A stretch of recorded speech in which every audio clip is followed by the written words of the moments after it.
إلى الصخور والشقوق، نزحوا في حضن ذلك الجبل عله يمنحهم أمانا افتقدوه في مناطقهم السكنية. فالعشرات من الأسر اليمنية في منطقة مريس وقعطبة بمحافظة الضالع جنوبي البلاد لم يجدوا سوى تلك الكهوف ملاذا من قذائف الموت التي تطلقها ميليشيا الحوثي وصالح على أحيائهم السكنية وبشكل عشوائي. نزوح فاقم من معاناة أسر تركت عملها ومصادر رزقها وهاجرت إلى مناطق حيث لا وجود لأي من مقومات الحياة، لتجبرهم الظروف على استخدام وسائل بدائية في تسيير أمور حياتهم، لا سيما عملية إعداد الطعام ونقل الاحتياجات الضرورية وسط غياب للمنظمات الحقوقية والإنسانية.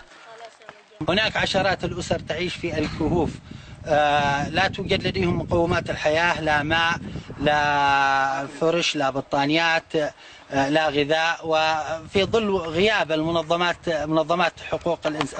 المدنية ومنظمات حقوق الإنسان.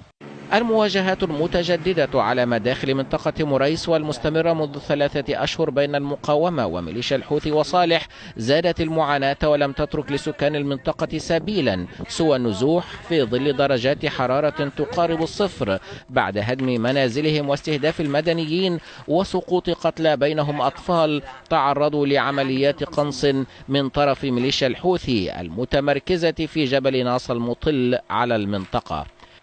هذا هو منزلنا تم قصفه من قبل ميليشيات الحوثي في منطقة يعيس بواسطة الدبابة، مما أدى إلى تضرر الجدار كليا وجرح الوالد الذي كان بداخله وتم نقله إلى المستشفى. حرمان يتواصل لسكان تلك المناطق وأطفالهم، فلا مدارس ولا مستشفيات ولا أدوية ولا مواد غذائية ولا حتى غطاء يقيهم برد الشتاء ومطر السماء.